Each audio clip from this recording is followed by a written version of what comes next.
The morning rush at the Olive Branch Cafe had finally died down. Sophia Morgan wiped down the last table, tucking a strand of her dark hair behind her ear. Her fingertips were slightly red from carrying hot plates all morning, but they still moved with a dancer's grace as she cleaned. "Another coffee before you go, Mr. Chen?" she asked, noticing one of her regulars looking at his empty cup. The elderly man smiled up at her. "You always know, don't you, Sophia? Just half a cup this time." This was her world now, remembering that Mr. Chen wanted half a cup for his second coffee, that Mrs. Dawson preferred extra napkins with her blueberry muffin, and that the young couple by the window always shared a slice of chocolate cake, but needed 2 forks. After 3 years working at this cafe in downtown Riverdale, Sophia had perfected the art of noticing the little things about people. What they didn't notice about her was everything else. They didn't see how her eyes lingered on the small upright piano in the corner of the cafe, currently gathering dust because the weekend pianist was on vacation. They didn't know that her apartment rent was higher than it should be, because she insisted on having the unit with enough space for the old piano her father had given her. They certainly couldn't guess that every morning she woke up at 4:30 a.m. to practice for 2 hours before her shift began. "Sophia, can you take table 6? Lily's swamped with the takeout orders," called Dale, the shift manager, a kind man with salt and pepper hair and reading glasses that always sat halfway down his nose. "On it," she replied, quickly grabbing her notepad and heading to the table where a mother was trying to keep 2 young children from turning the sugar packets into toys. Sophia smiled as she approached. "Good morning. What can I get for everyone today?" As she took their order, her mind drifted briefly to the piece she'd been working on that morning, Debussy's Clair de Lune. She'd been struggling with a particular passage, her fingers not quite achieving the feather-light touch the piece demanded. The thought made her press her pen a bit harder into the notepad, leaving an indent on the next page. "Miss, did you get that my son wants the dinosaur pancakes, not the regular ones?" The mother's voice snapped her back to reality. "Of course, dinosaur pancakes for the little paleontologist," Sophia said with a warm smile, making the boy giggle. "I'll put this right in." The truth was, Sophia hadn't always been just a waitress. 6 years ago, her hands had earned her admission to the Westbrook Conservatory of Music, one of the most prestigious music schools in the country. Her audition performance of Chopin's Ballade No. 1 had left 2 judges with tears in their eyes. Professor Kent, head of the piano department, had personally called to offer her a partial scholarship. That was before her father's heart attack. Before the medical bills. Before she discovered that her father, a music teacher who had nurtured her talent since she was 4 years old, had been drowning in debt trying to provide opportunities for her and her 2 younger siblings. When he died, the scholarship wasn't enough. Her mother had already been gone for years. Cancer took her when Sophia was 14. With 2 teenagers suddenly looking to her as their only support, Sophia had made the only choice she could. She deferred her admission, promising herself it would just be for a year. 1 year became 2. Then 3. Her siblings needed stability, needed someone to be there when they came home from school, needed money for clothes and books and eventually college applications. The dream of Westbrook faded like sheet music left too long in the sun. "Order up for table 9, the cook called out. Sophia hurried to the kitchen, balancing 3 plates up her arm with practiced ease. The weight of them was nothing compared to the weight of the choices she'd made. By lunchtime, the cafe was humming again. Sophia moved between tables with efficient grace, her feet aching but her smile never faltering. The Olive Branch wasn't fancy, just a neighborhood spot with good coffee, decent food, and large windows that let in streams of sunlight on clear days like today. The owner, Mr. Caldwell, was a fair boss who had given Sophia flexible hours when her siblings were younger. Now, with her brother in his 2nd year of community college and her sister finishing high school with a promising scholarship opportunity, Sophia had more time but had fallen into a comfortable routine. The cafe, her piano at dawn, occasional night classes at the local community college, and sleep. Not the life she had imagined, but one she had crafted with care. "Hey, Sophia," Lily said during their overlapping break. "A few of us are going out tonight to that new place on Elm Street. Want to come?" Sophia hesitated. Her fingers were itching to get back to that Debussy piece. "Thanks, but I've got some things to take care of at home." Lily rolled her eyes good-naturedly. "You always have things." One day you're going to have to tell me what's so interesting at that apartment of yours. If only she knew. Sophia's apartment wasn't much, but in the early morning hours it transformed into a concert hall. With her eyes closed, she could imagine the polished grand piano instead of her weathered upright, could hear the acoustics of a proper hall rather than the slightly damp sound of her carpeted living room. Maybe next time, Sophia offered, knowing there probably wouldn't be a next time. Her coworkers were nice, but they moved in different circles. Their passion was found in weekend parties and dating apps. Hers remained hidden behind practiced scales and dog-eared sheet music. The afternoon dragged on. A difficult customer complained about his sandwich being too cold. A toddler spilled orange juice all over the floor. The espresso machine started making a concerning noise that required Dale to call the repair service. Through it all, Sophia maintained her quiet efficiency. She had learned long ago that getting upset didn't solve problems. It just made them feel heavier. "Oh, did I tell you?" Dale mentioned as they were restocking napkins. "Mr. Caldwell finally found someone to fill in for Hank while he's away. Some student from the university music department. Starting this weekend." Sophia's hand paused momentarily as she placed napkins in the dispenser. "That's good. People have been asking about the music. Yeah, apparently the guy plays mostly jazz. Should bring in a younger crowd on Saturday nights." She nodded, ignoring the small twist in her stomach. She had never considered playing at the cafe herself.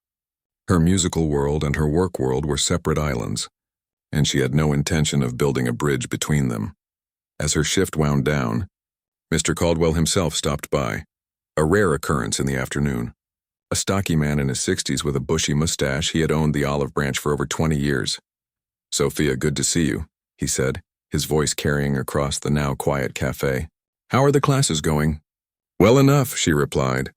"Just general education requirements for now." He nodded approvingly. "Smart girl getting that degree. Business management, right?" "Business administration," she corrected gently. It wasn't her passion, but it was practical. Something to help her move up from waitressing eventually, maybe into hotel management or restaurant work with better hours and pay. "You know," Mr. Caldwell said, looking around his cafe with pride, "I started as a dishwasher. Worked my way up. It's not about where you begin, it's about keeping your eyes open for opportunities." Sophia smiled politely. She'd heard his story before and appreciated his intentions, but opportunity had knocked for her once already, and she had been forced to close the door. As she hung up her apron at the end of her shift, Sophia glanced at the piano in the corner. On impulse, she walked over to it, not touching the keys but running her fingers lightly over the closed wooden cover, feeling the slight texture of the grain. "You play?" Mr. Caldwell asked, startling her. "Oh, a little," she said, pulling her hand back as if burned. "Just some basics my dad taught me." It wasn't exactly a lie. Her father had taught her the basics when she was 5. Everything after that had been hours of practice, private lessons he could barely afford, competitions, and eventually that bittersweet acceptance letter she kept in a box under her bed. Mr. Caldwell seemed to accept her answer. "Well, if you ever want to tinker around before we open or after closing, feel free. Shame to have it sitting silent during the week." "Thanks," she said softly, already knowing she wouldn't take him up on the offer. Outside, the September air had a hint of crispness that promised fall was truly on its way. Sophia pulled her light jacket closer as she walked to the bus stop. Her apartment was a 20-minute ride away, in a neighborhood that wasn't dangerous but wasn't particularly charming either. As she waited for the bus, she checked her phone. A text from her sister about college application deadlines, a reminder about an upcoming exam in her accounting class, a promotional email from a sheet music store advertising new collections, the ordinary details of an ordinary life. Yet as the bus pulled up and she found a seat by the window, Sophia's mind was already filled with music. Her fingers tapped silently against her thigh, working through the troublesome measures of the Debussy that had challenged her that morning. In her mind, she could hear every note, every dynamic shift, every moment where the music should sound like moonlight spilling across a darkened lake. The bus rumbled along, but Sophia was elsewhere. For just those moments, she was the person she might have been, a pianist whose name appeared on concert programs, whose interpretations moved audiences to tears, whose hands created beauty instead of just carrying plates and wiping tables. The bus jerked to a stop, pulling her back to reality. Her stop, her life, the one she had chosen. As she walked the final blocks to her apartment, Sophia checked the time. If she hurried with dinner, she could still get in 2 hours at the piano before she needed to study for her class. 2 hours to lose herself in the music that remained her secret joy and her deepest heartache. Tomorrow would be another day of coffee orders and polite smiles. But tonight, just for a little while, she could still be the pianist she had once dreamed of becoming. 2 weeks had passed since Mr. Caldwell had offered Sophia the chance to play the cafe piano. She had politely declined each time he mentioned it, making excuses about being too busy or too rusty. The truth was more complicated. Playing in public meant opening a door she had deliberately kept shut. It meant questions she didn't want to answer, and feelings she preferred to keep buried. Friday morning arrived with unexpected chaos at the Olive Branch. Sophia pushed through the front door 10 minutes early for her shift, only to find Mr. Caldwell pacing near the counter, phone pressed to his ear, his face flushed with stress. "What do you mean you can't find another pianist?" he was saying, voice rising with each word. "The Hendersons have been planning this anniversary party for months. We can't just have no music." Lily caught Sophia's eye from behind the espresso machine and mouthed, "Big problem." Sophia hung up her coat and tied on her apron, trying to ignore the conversation. But Mr. Caldwell's voice carried throughout the small cafe. "Look, I don't care if you have to drag someone out of bed. The party starts at 7 and I promised them live piano music." He ended the call with an aggressive tap on his phone screen. "Unbelievable!" Hank's stuck in bed with the flu and now the backup pianist has car trouble in another town. Dale emerged from the kitchen, wiping his hands on a towel. "What about that university kid who played last weekend?" "Out of town for some music competition," Mr. Caldwell grumbled. "The Hendersons are celebrating 50 years of marriage. They specifically requested classical music during dinner, not some recorded playlist." Sophia busied herself with filling salt shakers, pretending not to hear. Her heart was beating faster than normal, her mouth suddenly dry. The morning passed in a blur of tension. Between serving customers, Sophia could hear snippets of Mr. Caldwell's increasingly desperate phone calls. By lunchtime, the situation hadn't improved.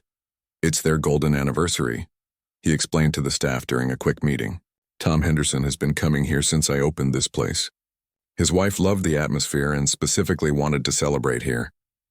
They've invited 30 people, family from all over the country. Can't we just explain the situation?" asked Dale. "They'd understand." Mr. Caldwell shook his head. The music was important to Ruth. Tom mentioned she used to play piano herself before arthritis took that away from her. "I promised them something special." Sophia stared at the floor, her fingertips tingling. She could feel words building in her throat, dangerous words she shouldn't say. "I'll keep calling around," Mr. Caldwell sighed. "Maybe one of the music teachers at the high school could help us out." The afternoon crawled by. Sophia moved through her tasks mechanically, her mind elsewhere. At one point, she found herself standing by the piano again, staring at its closed lid.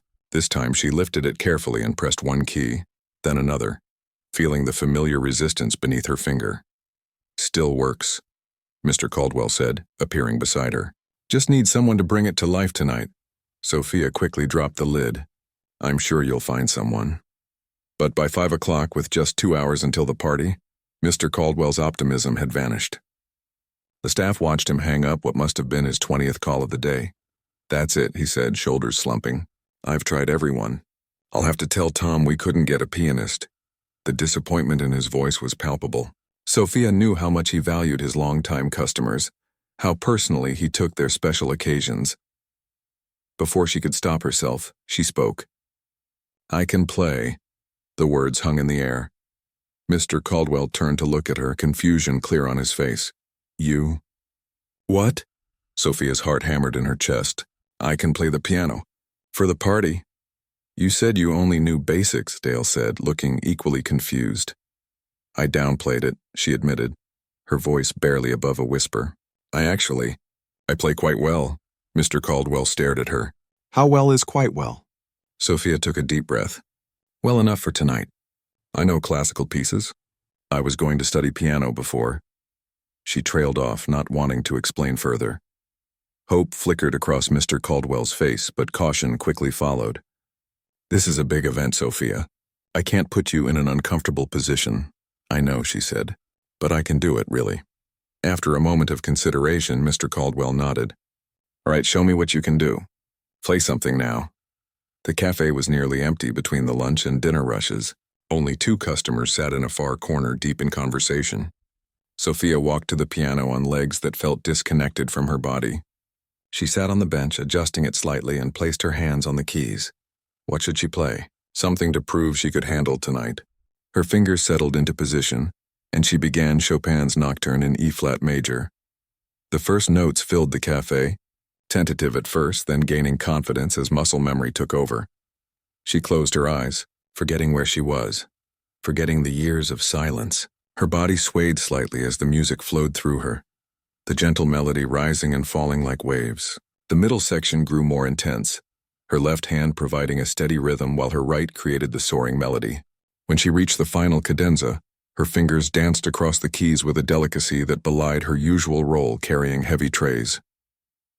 As the final notes faded, she opened her eyes.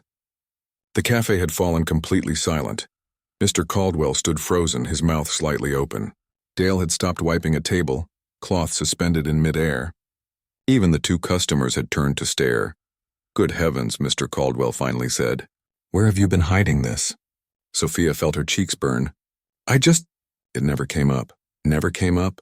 Dale repeated incredulously. Sophia, you play like a professional. She looked down at her hands. I almost was, once. Mr. Caldwell pulled up a chair and sat heavily. You're not quite good. You're extraordinary. He studied her face. What happened? Life, she said simply. Family responsibilities. He seemed to understand she didn't want to elaborate. Well, you've just saved this party, and possibly my reputation. Can you be ready by 7? Sophia nodded, already mentally flipping through her repertoire. I'll need to go home and change into something more appropriate, but I'll be back in time. Take whatever time you need, Mr. Caldwell said. And Sophia, thank you. 2 hours later, Sophia sat at the piano in a simple black dress she hadn't worn in years. Her hair was pulled back in a neat bun and she had applied a light touch of makeup. The cafe had been transformed for the evening. White tablecloths, candles, flower arrangements. The Hendersons and their guests were seated enjoying appetizers and wine. Mr. Caldwell had introduced her simply as our pianist for the evening, sparing her from explanations. Tom Henderson, a kind-faced man in his 70s, had thanked her personally, mentioning how much the music would mean to his wife. She loved Chopin and Debussy, he'd said. Those were her favorites to play before her hands gave out. Sophia smiled. I'll make sure to include them. Now, as the main course was about to be served, she began to play. She started with light classical pieces, Mozart, some Bach, background music that complemented conversation. Her nervousness faded with each piece, replaced by a familiar joy she had denied herself for too long. As dinner progressed, she moved to more expressive works. She played Debussy's Clair de Lune, the piece she had been practicing just weeks ago in her apartment. Her fingers remembered every note, every nuance. She could feel the room responding.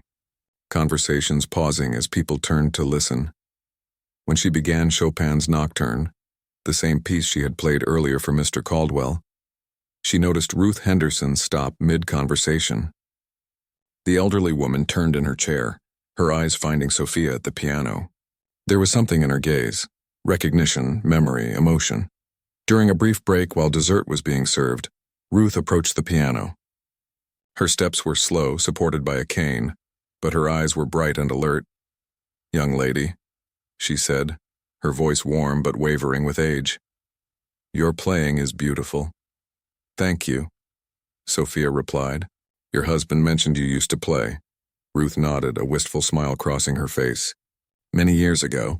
Not nearly as well as you." She gestured to her gnarled hands. "Arthritis took that joy from me, but hearing you tonight, it brings it all back." Sophia felt a lump form in her throat. "I'm glad I could do that for you." "Where did you study?" Ruth asked. "You must have had excellent teachers." The question caught Sophia off guard. I didn't finish my studies. I was accepted to Westbrook Conservatory, but family matters intervened." Understanding flickered in Ruth's eyes. "Life has a way of rearranging our plans, doesn't it? But talent like yours, it finds a way to surface." Before returning to her table, Ruth made an unexpected request. Would you play Rachmaninoff's Prelude in G minor? It was always beyond my abilities, but I loved to hear it. Sophia hadn't played the piece in years, but she nodded. For your anniversary. When the time came for her final set, Sophia took a deep breath and began the challenging Rachmaninoff piece. It was technically demanding, with its thunderous chords and intricate passages. But as she played, something awakened in her. Confidence, passion, the pure joy of creating music for others to hear. The room fell completely silent. Even the servers stood still, plates in hand. When she struck the final powerful chord, there was a moment of breathless silence before applause erupted throughout the cafe. Ruth Henderson had tears in her eyes. Her husband stood beside her, his arm around her shoulders, looking at Sophia with gratitude that went beyond words. After the guests had left, Mr. Caldwell approached her as she gathered her sheet music. The Hendersons said it was perfect, he told her. Better than they had hoped for. He hesitated, then added, I know you have your reasons for keeping this talent hidden, but if you're interested, the weekend position is still open. The pay isn't much, but... Sophia looked at the piano, then back at him. For the first time in years, she felt a door opening rather than closing. I'll think about it, she said, and this time she meant it. Word spread quickly about the waitress who could play piano like a concert performer. By Monday morning, regular customers were asking Sophia if the rumors were true. She found herself blushing as she refilled coffee cups, uncomfortable with the sudden attention yet secretly pleased that people had enjoyed her music. Is it true you made old Mrs. Henderson cry with your playing? Asked Mr. Chen, his eyes twinkling with interest over his morning coffee. Sophia smiled shyly. She was just moved by the music. It brought back memories for her. Well, I've been coming here for 5 years and never knew we had a piano genius serving our eggs. He chuckled. Will you be playing again? That question followed Sophia throughout her shift. Customers who had never spoken more than their orders to her were suddenly curious about her background, her training, her favorite composers. News of the Henderson anniversary party had traveled through the neighborhood grapevine with surprising speed. During her break, Mr. Caldwell called her into his small office at the back of the cafe. I've had 17 people ask if you'll be playing this weekend, he said, leaning back in his creaky chair. 17. And it's only Monday. Sophia twisted her hands in her lap. I haven't decided yet. The offer stands, he said gently. Friday and Saturday evenings, maybe Sunday brunch too if it goes well. I'll pay you properly, of course. More than our usual weekend pianist. She stared at a crack in the floor tile. I don't know if I'm ready for that kind of regular performance. What are you afraid of? Mr. Caldwell asked, his tone curious rather than pressing. Sophia looked up. How could she explain that playing again had opened a wound she'd thought had healed? That she feared falling in love with music publicly only to have to abandon it again? That success might be more painful than failure? I need more time to think, she said finally. He nodded, respecting her hesitation. Take all the time you need. But Sophia, you have a gift. It seems a shame to keep it hidden. That evening, Sophia sat at her own piano longer than usual. Her fingers moved through familiar pieces, but her mind was elsewhere. The rush she'd felt during the Henderson party, the connection with an audience, the pure joy of performance, had awakened something she'd tried to forget. Her phone buzzed with a text from her sister, Penny. Just heard from Dale that you played at the cafe. When were you going to tell me? Call me now! Sophia sighed and dialed her sister's number.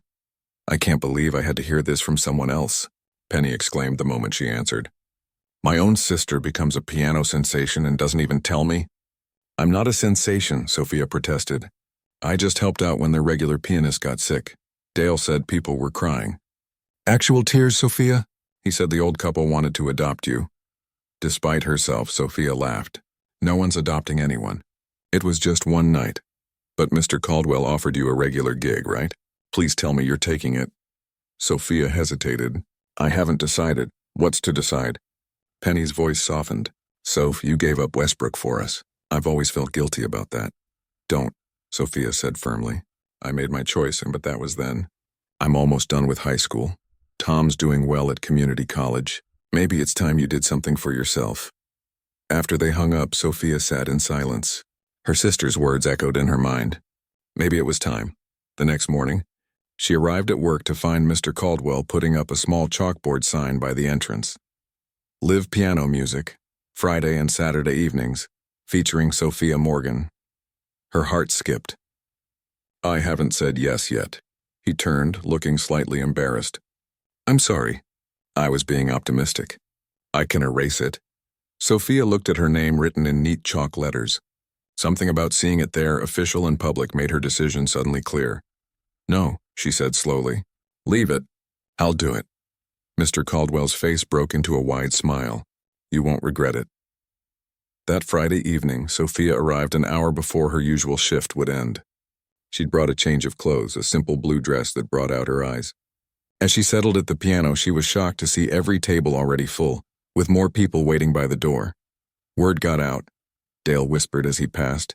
People have been calling all week to reserve tables. Sophia's hands trembled slightly as she arranged her sheet music. Most of these people knew her only as the quiet waitress who brought their food.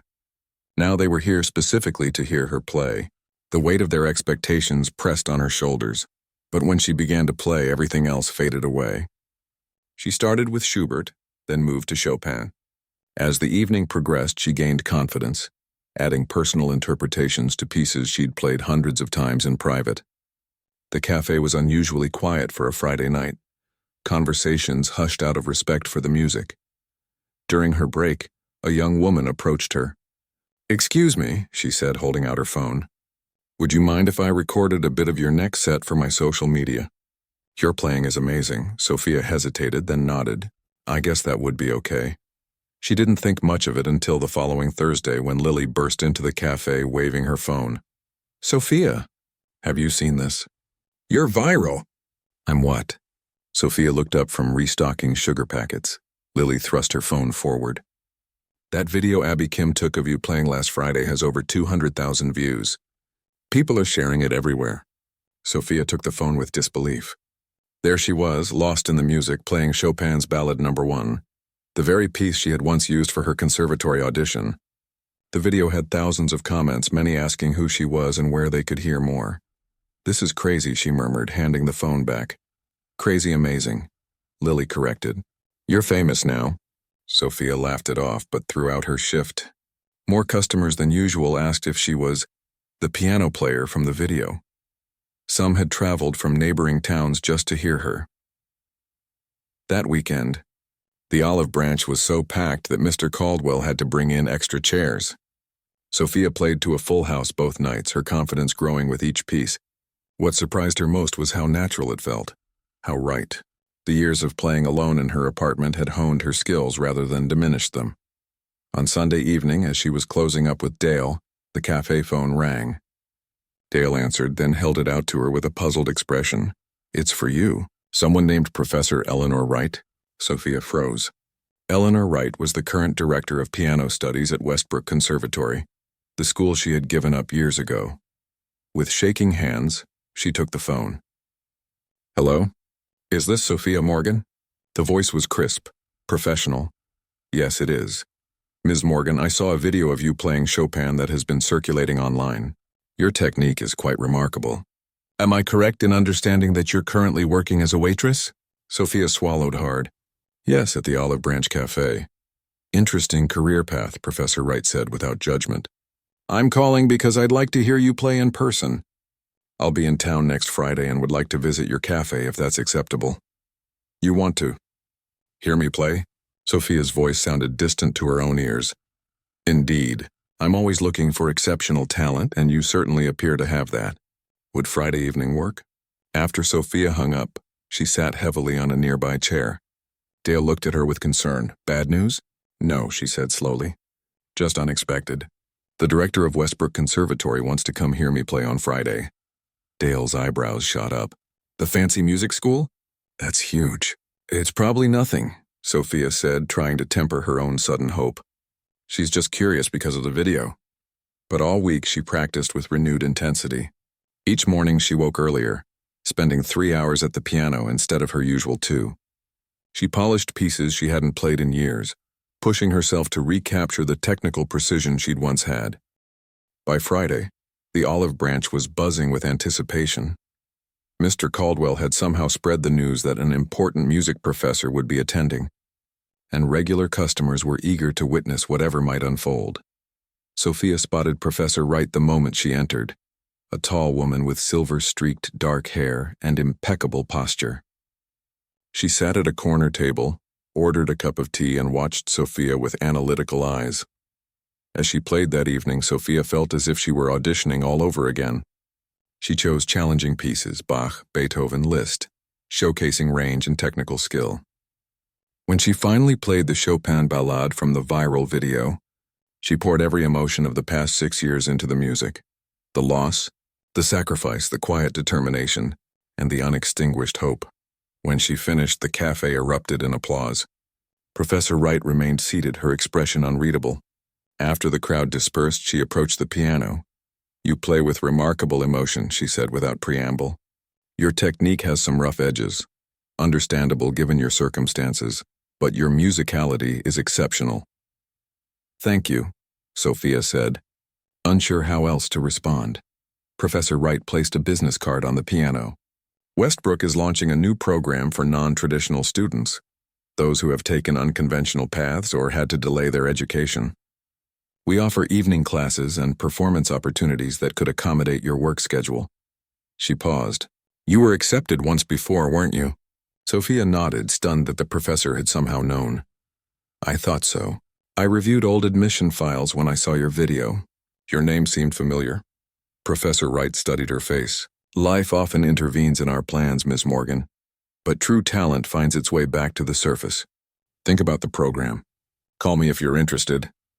As Professor Wright left, Sophia held the business card as if it might disappear. After 6 years of closed doors, a window had unexpectedly opened. The thought was both thrilling and terrifying. Later that night, as she locked up the cafe, Mr. Caldwell appeared beside her. "So," he said casually, "are you going to call her?" Sophia looked at the card again. "I don't know. It's been so long, but the music never left you," he pointed out. "Even when you thought you'd put it aside." She smiled faintly. "No, it never did." "Whatever you decide," Mr. Caldwell said, "your job here is safe. You can keep waiting tables, keep playing on weekends, see where this new opportunity leads. No need to choose one path only." As Sophia walked home under the stars, the business card secure in her pocket, she felt lighter than she had in years. For so long she had believed that dreams, once surrendered, were lost forever. Now she was beginning to see that perhaps they just took unexpected forms, waiting patiently to be rediscovered. Professor Wright's business card sat on Sophia's kitchen counter for 3 days. Each morning as she made coffee, she would pick it up, run her thumb over the embossed Westbrook Conservatory logo, then set it back down without making the call. On the 4th day, her brother Tom came to visit. At 20, he had their father's height and easy smile. He was studying computer science at the community college while working part-time at a local tech repair shop. "Nice place," he said, looking around her small apartment. His eyes landed on the piano. "Still playing, I see." "More than ever now," Sophia admitted, pouring him a cup of coffee. "Have you seen the video?" Tom grinned. "Penny sent it to me about 50 times. You're kind of a big deal now, sis." She rolled her eyes. "Hardly." As they caught up on each other's lives, Sophia found herself avoiding any mention of Professor Wright or the opportunity at Westbrook. But when Tom spotted the business card on the counter, the conversation shifted. "What's this?" he asked, picking it up. Sophia hesitated. "A professor from Westbrook came to hear me play last Friday. She offered me a spot in some new program for non-traditional students." Tom's eyes widened. "Seriously? That's amazing. When do you start?" "I haven't called her yet." "Why not?"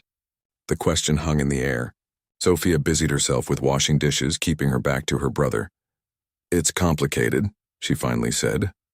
Tom came to stand beside her at the sink. At 20, he was no longer the frightened 14-year-old who had needed his big sister to step into their parents' shoes. She could see the man he was becoming, thoughtful, perceptive. "Is it because of us?" he asked quietly. "Because you had to quit last time to take care of me and Penny?" Sophia put down the dish she was scrubbing. "Partly, but it's not that simple." "Then explain it to me." She dried her hands and leaned against the counter. "What if I'm not good enough anymore? What if I try and fail? These past 6 years I've had an excuse. I couldn't pursue music because I had responsibilities. But if I try now and don't make it, she shook her head, then I'll know it wasn't just circumstances. It was me. Tom was quiet for a moment. You know what Dad used to say about fear? A small smile touched Sophia's lips. That it's just excitement without enough information. Exactly. You're not afraid of failing, Soph. You're afraid of finding out what might have been, and that's scarier.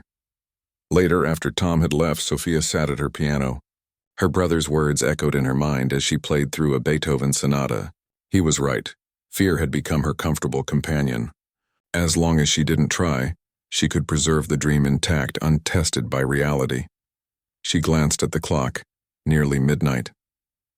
Too late to call Professor Wright, but not too late to make a decision. The next morning, Sophia called the number on the card during her break at the cafe. To her surprise, Professor Wright answered immediately. Ms. Morgan, I was beginning to think you weren't interested. I am, Sophia said, her voice steadier than she felt. I'd like to learn more about the program. They arranged to meet the following afternoon at the conservatory. Sophia had never actually visited the Westbrook campus despite being accepted years ago. As she approached the imposing brick building with its tall windows and manicured grounds, her steps slowed. Students carrying instrument cases moved purposefully along the paths. The sound of practice rooms, piano scales, violinitudes, vocal exercises drifted through open windows. This could have been her life. Professor Wright's office was on the third floor, a warm space lined with books and framed concert programs. The older woman gestured for Sophia to sit. Before we discuss the program, I'd like to know more about you, she said. Your acceptance letter from 6 years ago is in this file, along with glowing recommendations from your teachers. Then nothing. What happened? Sophia took a deep breath. My father died suddenly. Heart attack. He was a single parent. My mother had passed away years earlier from cancer. I have 2 younger siblings who were still in school. There was debt, a mortgage. She spread her hands. I became their guardian. The scholarship wasn't enough to cover everything, and I couldn't manage full-time studies with everything else. Professor Wright nodded slowly. I see, and now? My brother is in college, my sister is finishing high school with a scholarship lined up. They're more independent now. Yet you've continued playing all these years. It wasn't a question, but Sophia answered anyway. Every morning before work. It keeps me sane. That kind of dedication is rare, Professor Wright said. Most people, when forced to set aside formal training, eventually stop practicing. The fact that you've maintained your skill, even improved in some aspects, tells me a great deal about your relationship with music. She pulled out a folder and explained the new program. It would allow Sophia to take evening classes 3 days a week, with weekend master classes once a month. The focus was on performance rather than academic coursework, though some music theory and history would be required. It's not a traditional degree program, Professor Wright explained, but it would give you professional training, performance opportunities, and connections in the music world. And yes, there is some scholarship funding available. As Sophia listened, something stirred inside her, a long-dormant hope beginning to awaken. There's one more thing you should know, Professor Wright added. Admission requires an audition. Sophia's stomach tightened. When? Next Thursday. You would prepare 3 contrasting pieces, including at least 1 from memory. A week. She had a week to prepare for an audition that could change the course of her life. Again. I'll be there, Sophia said. The next 7 days became a blur of work, practice, and very little sleep. Sophia chose her pieces carefully. Bach's Prelude and Fugue in D minor, Beethoven's Pathetique Sonata, and Chopin's Ballade No. 1. Each morning she woke at 3 a.m. to practice for 4 hours before her shift. Each night she returned to the piano until her fingers ached and her eyes burned with fatigue. Mr. Caldwell adjusted her schedule to give her Thursday off. Lily covered her shift. Dale brought her coffee and sandwiches when she practiced during breaks at the cafe piano. We're all rooting for you, he told her. The whole staff. Even the regular customers offered encouragement. Mrs. Dawson, who always ordered blueberry muffins, brought Sophia a small silver pin shaped like a piano. For luck, she said. The day of the audition arrived with unexpected calm. Sophia had pushed herself to her limits preparing, and now a strange peace settled over her. Whatever happened, she had already crossed an important threshold. she had chosen to try. She wore the blue dress from her performances at the cafe and pinned Mrs. Dawson's silver piano to the collar.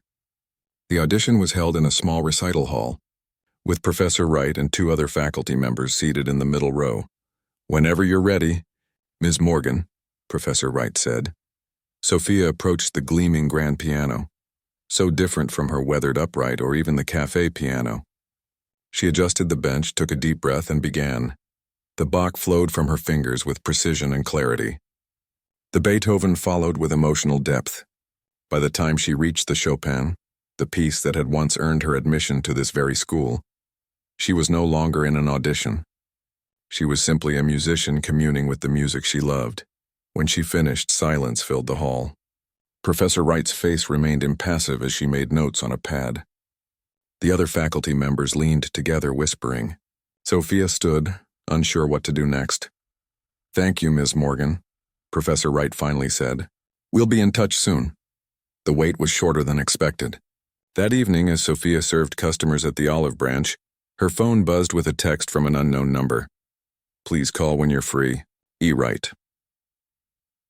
During her break, with hands that trembled slightly, Sophia stepped outside and made the call. "Ms. Morgan," Professor Wright's voice was as composed as ever. "The committee has reached a decision." Sophia closed her eyes, bracing herself. "We would like to offer you a place in our program, with a partial scholarship covering 60% of the tuition." Relief washed over her, so powerful she had to lean against the wall of the cafe. "Thank you," she managed to say. "Thank you so much." "There's more," Professor Wright continued. "Your audition was exceptional, particularly the Chopin. We believe you have potential beyond our non-traditional program. If you're willing to commit to a more intensive schedule, we'd like to consider you for our performance track. It would mean more classes, more practice time." Sophia's mind raced. More classes meant fewer hours at the cafe, less income, more uncertainty. "I'd need to think about that option," she said honestly. "The schedule might be difficult with my work." "Of course. Consider it carefully. Either way, we look forward to having you at Westbrook." That night, Sophia sat at her kitchen table with a notepad, calculating finances, hours, and possibilities. The partial scholarship would help, but the performance track would mean reducing her hours at the cafe to part-time at most. Her careful budget would need complete restructuring. A knock at her door interrupted her thoughts. She opened it to find Mr. Caldwell standing there, looking slightly out of place in the hallway of her apartment building. "Sorry to drop by unannounced," he said. "Dale mentioned you got the results today. I wanted to check how it went." Sophia invited him in and made coffee while explaining the situation, her acceptance, the 2 program options, the financial considerations. Mr. Caldwell listened carefully. "The performance track is what you really want, isn't it?" She nodded slowly. "It's closer to what I gave up 6 years ago, but I'm not sure I can afford to cut my hours that much." "What if your job at the cafe could be more flexible?" he suggested. "Weekend shifts when you don't have classes, plus playing the piano Friday and Saturday nights." "I'd pay you for both, waitressing and performing." Sophia looked at him in surprise. "You'd do that?" he smiled. "The Olive Branch has never been so busy as on the nights you play. It's good business. And besides," he added more softly, "I've watched you come alive at that piano. Some things are worth making space for." As he left, Sophia felt a weight lifting. The path forward wasn't perfectly clear yet, but it was taking shape. She would need to be careful with money, would probably need to take out some loans, would definitely have less free time. But for the first time in years, she was choosing her own direction, rather than simply responding to circumstances. She sat at her piano and played softly, not practicing now, but simply enjoying the feel of the keys beneath her fingers. The piece was Debussy's Clair de Lune, moonlight spilling across a darkened lake. As she played the final gentle chords, she realized she was crying, tears falling silently onto her hands. They weren't tears of sadness or even relief, but of recognition. The girl who had once dreamed of concert halls and music schools had never truly disappeared. She had been waiting, growing stronger through years of dawn practice sessions and quiet determination. And now, finally, she was ready to step into the light. 6 months had passed since Sophia's audition at Westbrook. Winter had given way to spring, and now the first warm days of summer brought customers to the outdoor tables at the Olive Branch. Inside, Sophia cleared lunch dishes while keeping an eye on the clock. Her music theory class started in 2 hours and she still needed to review her notes. "Don't worry about the rest of your shift," Dale said, noticing her glance at the time. "We've got it covered. Go study." Sophia smiled gratefully. "Thanks. I've got that analysis paper due tomorrow. The one you were working on during your break? About that Russian composer with the impossible name?" "Rachmaninoff," she corrected with a laugh. "And yes, that's the one." These small acts of support had become routine over the past months. The staff had rearranged schedules to accommodate her classes. Customers who knew about her studies would ask how things were going. Even Mr. Chen, who still came in every morning for coffee, had started bringing her articles about pianists he read about in the newspaper. Sophia untied her apron and hung it on the hook in the back room. Her life had found a new rhythm. Classes 3 evenings a week, piano performances at the cafe on weekends, waitressing shifts whenever she could fit them in, and practice, always practice. It wasn't easy, but it felt right in a way nothing had for years. As she gathered her books, Mr. Caldwell emerged from his office. "Before you go," he said, "I wanted to show you something." He handed her a stack of comment cards from customers. Sophia flipped through them, blushing as she read. "Came from 2 towns over just to hear Sophia play. The piano music makes this the best cafe in the city. We drive 40 minutes every Saturday night for dinner and Sophia's beautiful music. Business is up 30% since you started playing regularly," Mr. Caldwell said. "Just thought you should know the impact you're having." Sophia handed the cards back, touched by the feedback. "I'm glad it's working out for the cafe, too. More than working out. Which is why I wanted to talk to you about something else." He hesitated. "Professor Wright called me." Sophia's eyebrows rose in surprise. "She called you? Why?" "About the community concert series. She mentioned you're being considered to perform." The community concert series was a prestigious program at Westbrook, where selected students performed for the public in the conservatory's main hall. Typically, only advanced students in the traditional program were chosen. Sophia had attended several of these concerts since starting her studies, but had never imagined being invited to perform. "She wanted to know if you could get time off," Mr. Caldwell continued. "It's 3 weeks from now on a Saturday night. But that's one of our busiest nights," Sophia said. "I can't ask you to—" "You're not asking. I'm offering," he smiled. "We managed without a pianist before you came along. We can manage for one special night." Sophia felt a lump form in her throat. "Thank you. That means a lot." As she walked to class that afternoon, Sophia's mind buzzed with possibilities. The community concert would be her first formal performance in a proper concert hall. Not a cafe, not a school audition, but a real concert with printed programs and an audience who came specifically for the music. The thought was both thrilling and terrifying.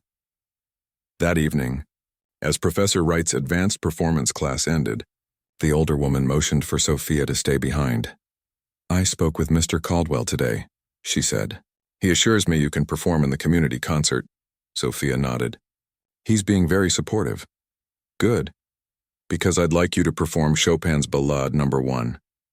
Professor Wright's expression was serious. "It's a challenging piece for the concert series, but I believe you're ready."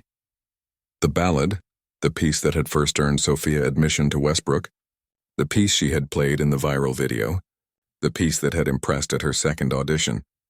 It felt fitting that it should also mark this new milestone. "I'll start preparing right away," Sophia promised. The next 3 weeks passed in a blur of intensive practice. Sophia adjusted her schedule to spend more time at the conservatory's practice rooms, working on the nuances of the ballade. Though she knew the notes by heart, Professor Wright pushed her to find new depths in the piece, to make it truly her own. "Technical proficiency is expected," she told Sophia during their private coaching sessions. "What will set you apart is your interpretation, what you alone bring to this music." At home, Sophia's small upright piano saw more action than ever. Her neighbors, once annoyed by the early morning playing, had grown to appreciate it. Mrs. Kowalski from next door had even slipped a note under Sophia's door. "Your music makes my mornings brighter. Play as early as you like." A week before the concert, an unexpected package arrived at the cafe. Sophia opened it during her break to find a beautiful leather portfolio for sheet music. The card inside read, "For your first concert. We're so proud of you. Love, Tom and Penny. Her siblings had been her first responsibility, the reason she had put her dreams aside. Now they were supporting her as she reclaimed those dreams. The symmetry wasn't lost on Sophia. The night before the concert, Sophia couldn't sleep. She tossed and turned, her mind replaying the difficult passages of the ballade. At 3 a.m., she finally gave up and went to her piano, playing softly with the mute pedal engaged so as not to disturb her neighbors. The morning of the concert brought unexpected calm. Sophia went to the Olive Branch for her regular Saturday morning shift, finding comfort in the familiar routine of taking orders and serving coffee. "Nervous about tonight?" Lily asked as they restocked napkins. "Surprisingly, not really," Sophia replied. "I've played this piece so many times at home, here at the cafe, in class. It feels like visiting an old friend." Mr. Chen overheard as he sipped his coffee. "We'll all be there tonight, you know. Half the regular customers have tickets." Sophia looked up in surprise. "You're coming to the concert?" "Wouldn't miss it for the world," he said with a wink. "Been telling everyone I knew you when you were just serving eggs." By afternoon, Sophia was at the conservatory, doing one final rehearsal on the concert grand piano in the hall. The space was empty except for Professor Wright, who sat in the middle row listening intently. "Much better," she said when Sophia finished. "You found the balance between technical precision and emotional expression. Just remember to take your time in the opening. Let the audience come to you." As evening approached, Sophia changed into the new dress she had saved for months to buy, a simple but elegant black gown that made her feel like a real performer. As she pinned Mrs. Dawson's silver piano to the neckline, there was a knock at the door of the small practice room she was using as a dressing room. 5 minutes. "Ms. Morgan?" the stage manager called. Sophia took a deep breath, gathered her music, though she would play from memory, and made her way to the wings of the stage. Through a gap in the curtains, she could see the hall filling with people. Some faces she recognized from the cafe, others complete strangers. Her brother and sister sat in the third row, dressed in their best clothes. Mr. Caldwell and Dale had saved seats near the back. Even Ruth Henderson, the elderly woman whose anniversary party had started this whole journey, was there, supported by her husband. The stage manager touched her arm. "You're on after the brief introduction." Professor Wright stepped onto the stage to polite applause. She welcomed the audience to the community concert series and spoke briefly about its purpose, to showcase talented musicians at various stages of their development. Then she turned toward the wings where Sophia waited. "Tonight we have a special performer. Some of you may know her as a waitress at the Olive Branch Cafe. Others may have seen a video of her playing that has, as young people say, gone viral.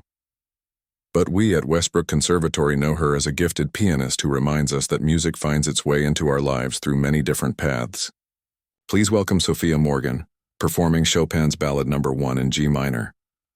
The applause started before Sophia even stepped onto the stage. She walked to the piano with measured steps, adjusted the bench, and took a moment to center herself. The hall fell silent, a collective breath held in anticipation.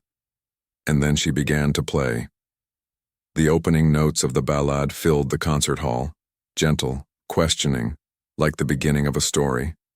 As the piece developed, growing more complex and passionate, Sophia felt herself becoming not just the performer but also the listener, experiencing the music as if for the first time. The technical challenges that had once seemed so daunting now flowed naturally from her fingers.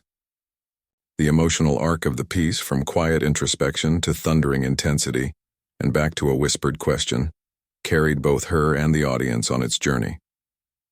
When she reached the coda, that final virtuosic rush of notes cascading toward the powerful conclusion, Sophia felt a strange sense of completion. This piece had been with her through so much, from her first audition, through years of private practice to the viral video, and now to this moment on a real concert stage. The final chords resonated through the hall. For a moment, complete silence hung in the air. Then the audience erupted in applause. Sophia stood and bowed, her eyes finding her siblings in the crowd. Penny was wiping away tears. Tom was grinning and clapping loudly. Mr. Caldwell and the cafe staff were on their feet. Professor Wright, standing at the side of the stage, nodded with quiet approval. As Sophia took a second bow, she realized that the journey hadn't ended. It had simply come full circle, bringing her back to where she had started but with new wisdom and perspective. The young woman who had once given up her place at Westbrook out of necessity had found her way back through an unexpected path. At the reception following the concert, well-wishers surrounded her. Students from her classes, customers from the cafe, faculty members, all offered congratulations. Professor Wright pulled her aside briefly. "The faculty was impressed," she said. "There's talk of featuring you in the winter showcase." Sophia thanked her, still overwhelmed by the evening's success.